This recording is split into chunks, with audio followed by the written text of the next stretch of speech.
ఈరోజు కిచెన్లో ఫిష్. మనం కిచెన్లో ఫిష్ ఏ విధంగా తయారు చేయాలనో ఒకసారి ఇది వీడియో చూసి మీరు ట్రై చేయండి. మనం మటన్ చికెన్ కంటే ఎక్కువగా ఫిష్ను వాడితేనే ఆరోగ్యంగా ఉంటాము. ఈ నాన్ వెజ్లో ఫిష్ను వాడండి, ఆరోగ్యంగా ఉండండి. మొదటగా మనము ఒక కడాయి తీసుకొని దానిలో నూనె పోయండి.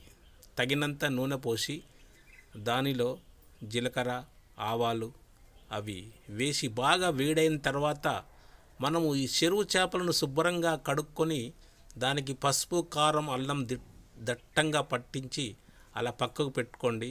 ఈ కడాయిలో ఇది తర్వాత ఈ లవంగాలు, ఈ ఉల్లిగడ్డ కూడా వేసి బాగా వేడైన తర్వాత ఈ ఫిష్ను ఒక్కొక్కటి తీసి ఆ కడాయి నూనెలో వేయండి.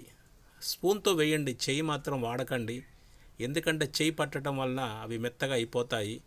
అందుకనే మీరు స్పూన్ని వాడి డిష్లోని ఫిష్ని అన్నీ ఒక్కొక్క ఫిష్ని తీసి ఈ కడాయిలో ఉన్న గ్యాస్ మీద ఉన్న కడాయిలో ఈ ఫిష్లన్నీ ఒక్కొక్క దాన్ని తీసి ఈ కడాయిలో వేయండి.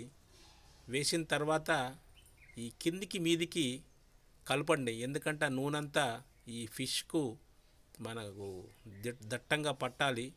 ఈ ఫిష్ కింద మీద చేసిన తర్వాత అలా గ్యాస్ స్టవ్ మీద అది ఉడుకుతూనే ఉంటుంది.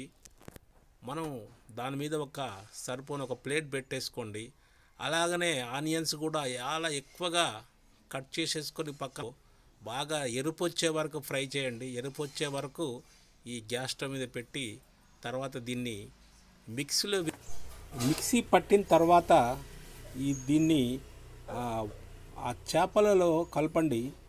ఈ చేపలలో ఆ జ్యూస్ వేస్తే ఈ జ్యూస్ వేస్తే మనకు జ్యూస్ వచ్చేస్తుంది.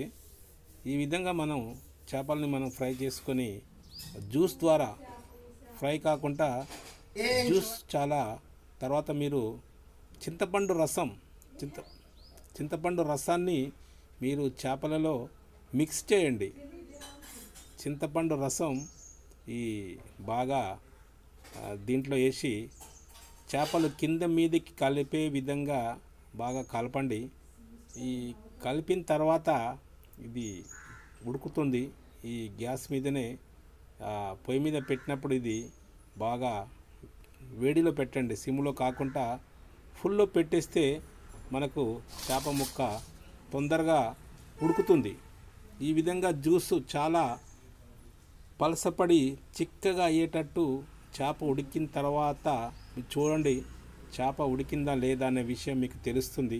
ఈ విధంగా అప్పుడప్పుడు కలుపుతూ ఉండండి. ఎందుకంటే ఆ కారం, ఉప్పు ఇదంతా మసాలా దానికి దిట్టంగా పట్టి చాలా టేస్ట్గా ఉంటుంది.